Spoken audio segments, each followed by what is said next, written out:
जय श्री कृष्णा दोस्तों, आप सभी को योगिनी एकादशी की शुभकामनाएं। आज आप सुनेंगे योगिनी एकादशी व्रत कथा। योगिनी एकादशी का व्रत रखने से व्यक्ति को रोगों से मुक्ति मिलती है। साथ ही योगिनी एकादशी का व्रत करने से व्यक्ति को 88,000 ब्राह्मणों को भोजन कराने के बराबर पुण्य मिलता है। साथ ही व्यक्ति के सभी पाप मिट जाते हैं। योगिनी एकादशी के दिन विष्णु पुराण में वर्णित इस कथा का पाठ जरूर करना चाहिए। लेकिन पाठ शुरू करने से पहले दोस्तों, अगर आपने चैनल को सब्सक्राइब नहीं किया है तो ज़रूर करें और वीडियो को लाइक करें। आइए सुनते हैं योगिनी एकादशी व्रत कथा। योगिनी एकादशी की कथा के अनुसार एक समय भगवान श्री कृष्ण और महाराज युधिष्ठिर के बीच एक अत्यंत महत्वपूर्ण संवाद हो रहा था। महाराज युधिष्ठिर ने भगवान श्री कृष्ण से पूछा कि हे मधुसूदन, आपने मुझे ज्येष्ठ मास के शुक्ल पक्ष में आने वाली निर्जला एकादशी के बारे में बताया है। अब मैं आषाढ़ मास के कृष्ण पक्ष में आने वाली एकादशी के विषय में जानना चाहता हूँ।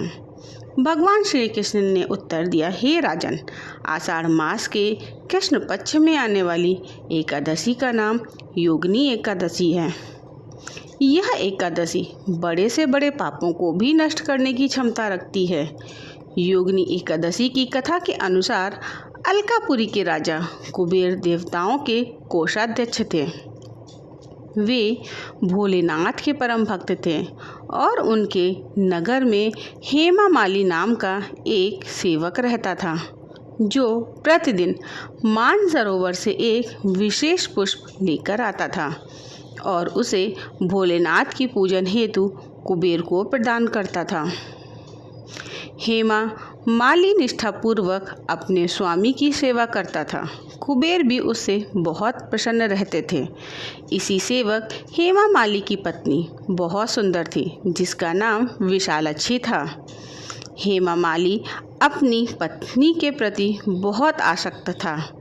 एक दिन वह प्रातः मानसरोवर से पुष्प लेकर आया, लेकिन सीधा अपने मालिक कुबेर के पास जाने के बदले वह अपनी पत्नी के पास पहुंचा।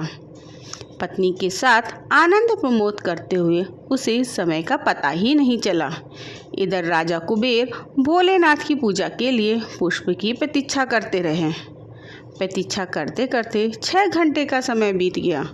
बिना पुष्प पूजा न होने के कारण कुबेर क्रोधित हो गए।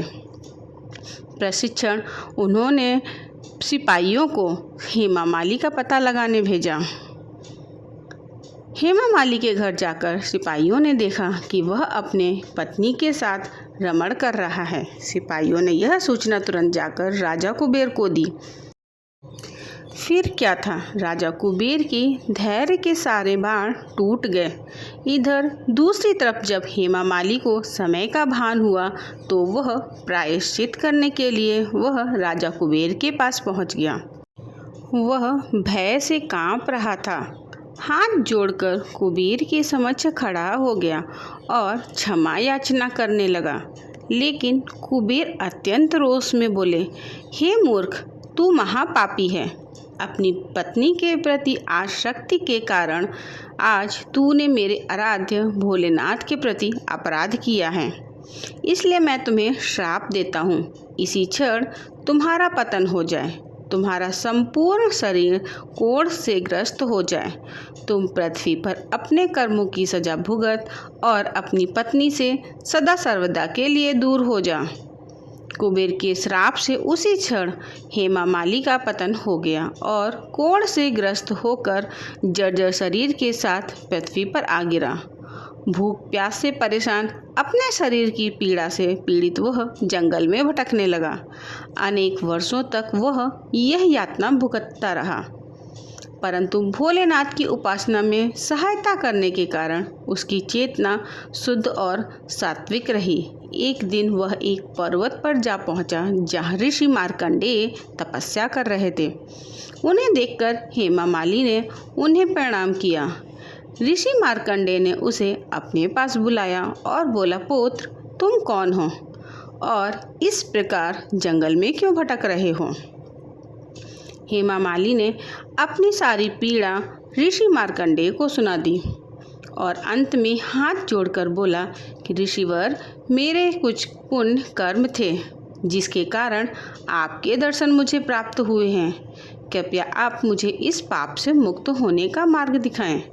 हेमा मालिनी की प्रार्थना सुन ऋषि मार्कंडेय बोले, आने वाले आषाढ़ मास के कृष्ण पक्ष में योगिनी एकादशी आएगी।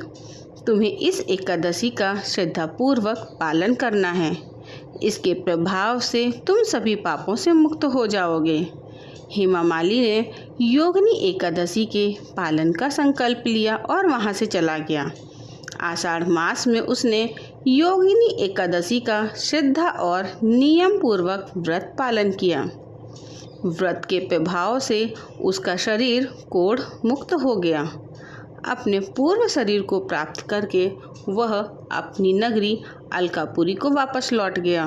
भगवान श्री कृष्ण कहते हैं, धर्मराज युधिष्ठिर, जो व्यक्ति योगिनी एकादशी के व्रत का पालन करता है उसे 88,000 ब्राह्मण को भोजन प्रदान करने का फल प्राप्त होता है। वह हर प्रकार के पापों से मुक्त होता है और अंत में वह आध्यात्मिक लोक को प्राप्त होता है।